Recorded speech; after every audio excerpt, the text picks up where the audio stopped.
In the parking lot of the Grand Harbor, a long-established hotel in the Boston suburbs, Emily Chambers gripped the hand of her 5-year-old son Jacob tightly as the October afternoon sun warmed the black dress she wore for her sister Sophia's wedding.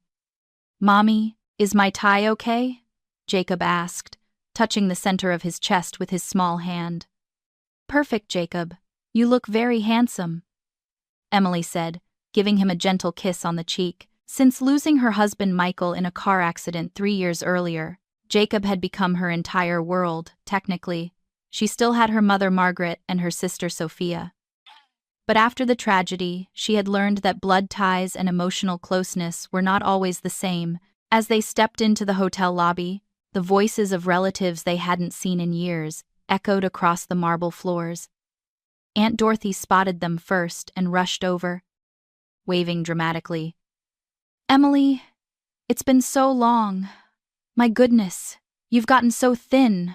Are you eating properly?" "I'm fine," Emily replied with a polite smile. In truth, she had lost weight in the past 3 years while working at a small accounting firm and raising her son, but not to an unhealthy extent. "This must be Jacob," Dorothy continued, bending down to his level. "The last time I saw you, you were still a baby. Look how big you've gotten. You look just like your father." Michael was a good man. Jacob shyly clung to his mother's leg. His memories of his father were faint, but Emily always told him stories about the kind and responsible architect Michael had been, whose life insurance had helped them survive after his passing. When they entered the venue, they found a beautiful hall decorated with white and pink flowers, reflecting Sophia's refined taste. As Emily looked for their seats, her mother Margaret appeared and embraced her tightly. "Emily, I'm so glad you came," she said warmly. Margaret, a retired elementary school teacher, adored her grandson, to the point that Emily sometimes felt overwhelmed. "Of course, Mom, it's Sophia's special day." "Jacob, come to Grandma," Margaret said, lifting him into her arms as she handed him a small paper bag containing a red toy sports car. His eyes lit up immediately. Emily smiled, but there was always a trace of unease when her mother's affection crossed into over-involvement. "By the way, did you tell them about Jacob's shrimp allergy?" Emily asked. Margaret nodded. "Of course. I informed both the wedding planner and the chef. They've prepared a special children's menu, so don't worry." Jacob, ignoring the adults, began racing his new red car across the table. He had inherited his father's ability to focus intensely on small details and could entertain himself for long stretches. As more guests arrived, Sophia's friends, the groom's family, distant relatives, Emily chatted politely while keeping an eye on her son. Ever since the accident, she feared losing anyone else she loved, and though she sometimes wondered if she was being overprotective, she accepted that it was a natural reaction to grief. At 2 p.m., the wedding ceremony began. The doors opened first for the bride's father, Emily's stepfather Robert. Their relationship was cordial, though the absence of a blood connection had always created a subtle distance. When Sophia appeared in her white wedding gown, shimmering with lace and beads, the entire hall drew a collective breath. "Beautiful," Jacob whispered. And Emily silently agreed. Sophia had always been dazzling, outgoing, charming, effortlessly magnetic, while Emily was quiet and studious. The groom, David, a tall financier of 35, fought back tears as Sophia walked toward him. Emily had once worried about their swift engagement after only 6 months of dating, but observing their affectionate interactions had eased her concerns. As the minister spoke, Emily found herself remembering her own small, intimate wedding to Michael, so different from today's grand event but filled with warmth all the same. When Sophia and David exchanged vows, both were shaking with emotion. Even Jacob sat still, understanding the seriousness of the moment. Tears rolled down Margaret's cheeks, and Emily softly dabbed her own with a handkerchief. After the ceremony, the reception hall revealed even more elaborate decor: white roses, pink gerberas, candlelight glowing softly across the tables. Emily and Jacob were seated at the family table with Margaret, Robert, and several relatives. As speeches began, the groom's father praised Sophia's beauty and character, while Robert spoke fondly of his daughter's bright personality. Listening, Emily felt a mixture of pride and distance. She had never begrudged Sophia for receiving more attention, but Margaret's favoritism had sometimes stung. Soon, Sophia gave her own emotional speech, thanking everyone and looking at Emily with sincere affection as she said, "Even after losing Michael, the strength you've shown has always been my role model." Emily felt her chest tighten at her sister's words, but her mother immediately leaned over, fussing, "Emily, aren't you tired? You look pale. Have you been eating properly? Maybe avoid the wine." "Mom, I'm really fine," Emily insisted, growing slightly uncomfortable. Jacob continued playing with his toy car while she reassured her mother again and again. As entertainment began, Sophia's friends performed dances and the hall filled with cheerful laughter, the bride and groom joining in as guests clapped along. Emily clapped as well, smiling at her sister's joy, though her mother Margaret continued asking anxious questions. "Are you drinking enough water? Do you feel dizzy?" Emily reassured her repeatedly, wondering why Margaret seemed overly preoccupied with her condition, yet she pushed the thought aside. Today was Sophia's wedding, and she wanted everything to go smoothly. As evening approached and the soft dusk light streamed into the venue, waiters prepared the main dishes: roast beef, grilled chicken, and special seafood plates. Emily called over a waiter to confirm Jacob's meal. "For Jacob's portion, please ensure it contains no shrimp," she said. "Of course," the young waiter replied. A special children's menu is prepared. Jacob, now tired from the long event, entertained himself by sliding his red toy car off the edge of the table like a ramp. "Jacob, be careful," Emily cautioned. But moments later, the toy flew off the table and spun across the carpet. Jacob lifted the tablecloth and crawled underneath. "Jacob, come out, it's dangerous," she said. But he was already searching among handbags and shoes in the dim space. As he crawled, he spotted a small, folded white memo lying near Margaret's handbag. Curious, he picked it up and slowly read the simple sentence written in neat handwriting, sounding out each word with his newly learned reading skills. "Table 8. Please add shrimp to the main dish. Don't worry about allergies. M." His hands trembled. He knew shrimp was dangerous for him, he'd been told so many times. The letter M, his grandmother Margaret's initial, made his stomach twist with fear. Instinctively sensing danger, he scrambled out, clutching both the car and the paper. Tugging his mother's arm, his voice small and trembling, he whispered, "Mommy." Emily immediately noticed something was wrong. "Did you find your car?" But Jacob shook his head. "Mommy, let's go home. Right now." Surprised, Emily looked at him closely. Jacob glanced toward Margaret, who was chatting cheerfully with other guests, unaware of the fear in her grandson's eyes. "Jacob," Emily said softly, "why do you suddenly want to leave?" He whispered shakily, "You didn't look under the table." Confused, Emily asked. "Under the table? What happened?" Jacob slowly held out the white memo. Emily took it. As she read the contents, the blood drained from her face. "Table 8, please add shrimp to the main dish. Don't worry about allergies. M." Her hands shook violently. Jacob's shrimp allergy was severe. One accidental bite could trigger life-threatening reactions, and the handwriting was unmistakably her mother's. Why would her mother give such instructions? Why risk Jacob's life? Emily replayed every moment of the day, Margaret's incessant, almost obsessive concern about her health. As if anticipating something, Emily held her trembling son close, scanning the room, the happy conversations, the elegant decorations, the clinking glasses, all suddenly felt false, like a scene hiding something sinister beneath. Just then, waiters began serving the main dishes. Emily stood abruptly, gripping Jacob's hand. "Jacob, we're leaving." "Now, where are you going?" Margaret turned from her seat, confused. "Dinner has just started." Emily stared at her mother, her voice tight with controlled fury. 3 years ago, she had received a large life insurance payout after Michael's death money she managed for Jacob's future. Since he was the beneficiary, if something happened to her, who would become Jacob's guardian next? The answer struck her like ice. Margaret. A horrifying possibility unfolded. Mom, Emily said quietly, we'll be leaving early. Why? Margaret asked, her expression confused. There's even dessert Jacob likes. Emily no longer believed any of it. I'm not feeling well, she answered sharply. Pulling Jacob close, Jacob trusted her immediately and pressed against her side. Sophia approached quickly, lifting the hem of her wedding dress. Emily, what's going on? It's my wedding. Emily looked at her sister. Did Sophia know anything about this? Or was she innocent? She couldn't tell. Sophia, congratulations, Emily said, offering her a hand. It was a beautiful wedding, be happy. The way she said it felt like a goodbye. Emily turned to leave. Margaret rushed after her. Emily, wait, what happened?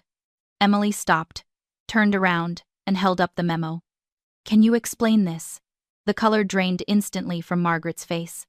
Emily understood everything. This had been planned. Her son's life had been deliberately endangered, and the person responsible was her own mother. Jacob clutched her tightly. Mommy, let's go home. Emily lifted her son and walked toward the exit. Behind her, she heard Sophia and Margaret calling her name, but she didn't look back. Emily hurried toward the hotel lobby with Jacob in her arms, but the moment she reached the hallway, she heard footsteps pounding behind her. Turning back, she saw her mother Margaret and her sister Sophia running toward her. Sophia holding up the hem of her wedding dress, tears in her eyes. Emily, please wait, Sophia cried. What happened? My wedding is being ruined. Emily stopped, Jacob tightening his grip around her neck. He turned his face away from his grandmother and aunt, refusing to look at them. Sophia, Emily said calmly but with a coldness that made her sister flinch. This isn't about your wedding. She held up the memo again. Ask Mom. Have her explain this. Sophia took the paper with trembling hands and read aloud, her voice cracking. Table 8, please add shrimp to the main dish. Don't worry about allergies, M. Her eyes widened in shock. This is about Jacob's allergy. Right? But why would there be a memo like this? Emily turned to Margaret. Please explain, she said sharply. Why did you give instructions that could kill my son? Margaret pressed both hands to her mouth, trembling violently. The gentle grandmotherly mask she had worn all day fell off instantly, revealing a cornered, enmabled, desperate expression. Emily, you're misunderstanding, she said, her voice shaking.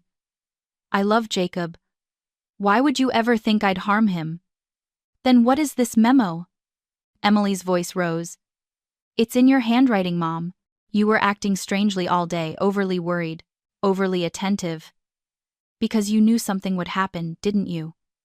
Guests in the lobby began whispering and glancing their way. But Emily didn't care. Her son's life mattered more than appearances. Sophia stared at her mother, horrified. Mom? Surely you didn't really. Margaret collapsed to her knees, sobbing loudly. I'm sorry, she cried, covering her face. Emily and Sophia exchanged shaken glances as Jacob curled himself tighter against his mother's chest. I'll tell you everything, Margaret choked out. But not here. Please, somewhere private. They moved to a quiet private room in the hotel lounge.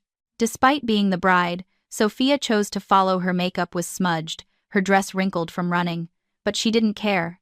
She told her groom David that there was a family emergency. When the door closed, Margaret finally spoke, her voice small and defeated. It's about Michael's life insurance money, she began. Emily's heart tightened. She already suspected as much. Jacob is the beneficiary, and you manage the money as his guardian. Yes, Emily replied coldly. She had been using the funds carefully for Jacob's future while working to support them both. If something happened to you, Margaret continued, I would become Jacob's guardian, and I would control the money. Silence fell. Sophia's eyes widened, dread crawling up her spine. Mom, what are you talking about? Why would you need the money? Margaret looked at Sophia with a tortured expression. There are things about your marriage you don't know. David's investment company went bankrupt 3 months ago. He's in enormous debt.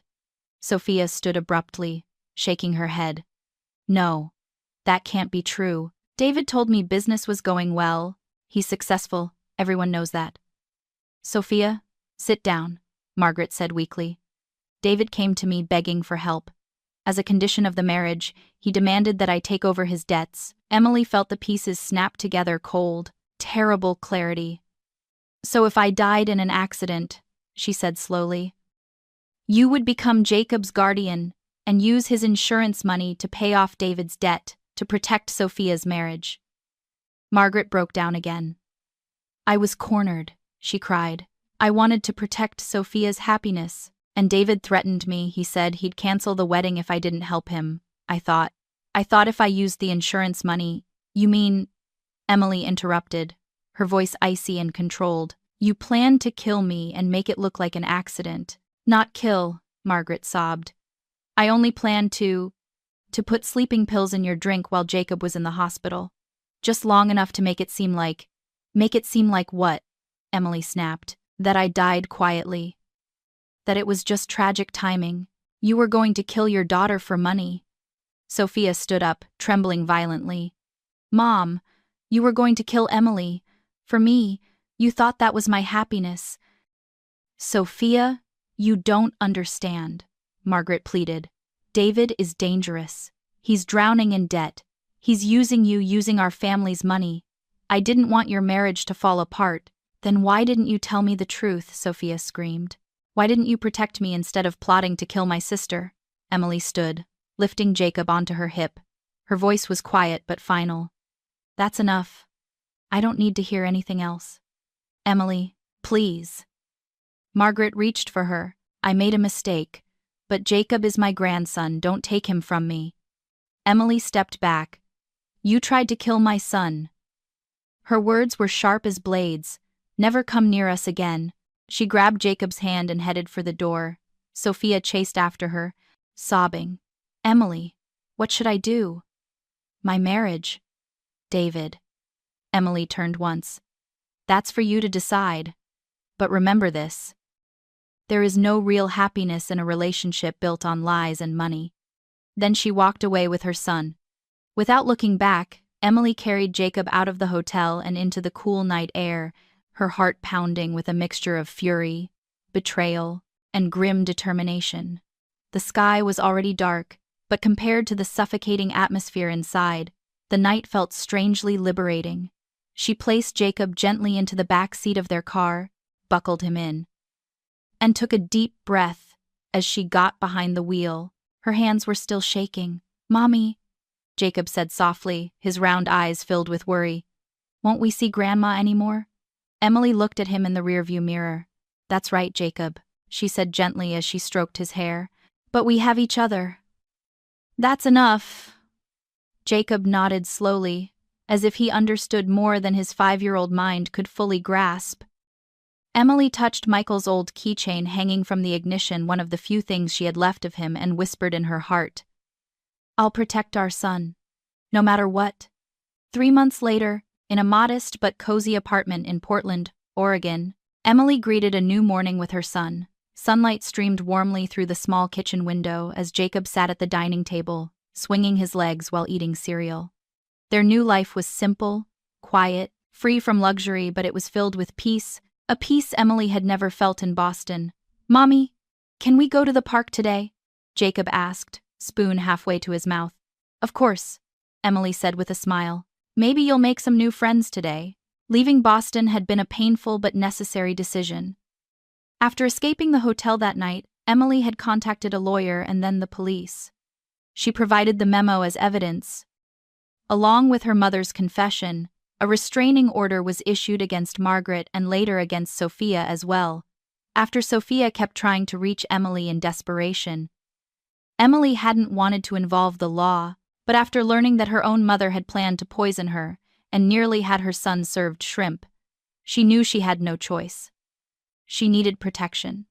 Real, legal protection, and Jacob needed safety more than anything. Now, in Portland, Emily worked at a small accounting firm. The pay was less than what she'd earned in Boston, but she had more time with her son and a healthier lifestyle. Jacob was enrolled in a local kindergarten and had already adapted to the environment. She managed Michael's insurance money carefully, ensuring that it remained untouched except for what Jacob might someday need: college, emergencies, or opportunities she could not yet see. On Emily's desk sat 3 unopened letters from Margaret, all apologies, all desperate attempts at reconciliation, all untouched. Emily had made her decision. No matter what her mother wrote, the truth remained that she had tried to kill her daughter and nearly endangered her grandson for financial gain. No apology could undo that betrayal. Meanwhile, Jacob was thriving. He had made friends in kindergarten and was becoming more cheerful and confident. Occasionally, he would ask about his grandmother, but Emily always replied, "She lives far away, so we can't see her for a while." It wasn't a lie, not in the way that mattered. One morning, while Jacob was eating his cereal, he looked up and asked, "Mommy, when can we visit Daddy's grave?" The question shook her. Michael's grave was in Boston, and traveling there was not simple, not emotionally, and not safely. She leaned down and kissed Jacob's forehead.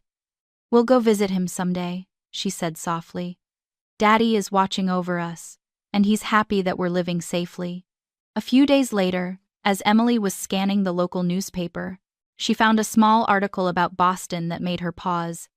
It reported that Sophia and David's marriage had collapsed in just 2 months. David's investment fraud had been exposed, and he was being sued by multiple investors. Right after the wedding, when the truth began to surface, Sophia had immediately filed for divorce. Emily stared at the article with complicated emotions. Part of her still felt anger toward Sophia for not recognizing the danger sooner, but another part of her, quiet and reluctant, felt sympathy. Sophia had been deceived, manipulated, used.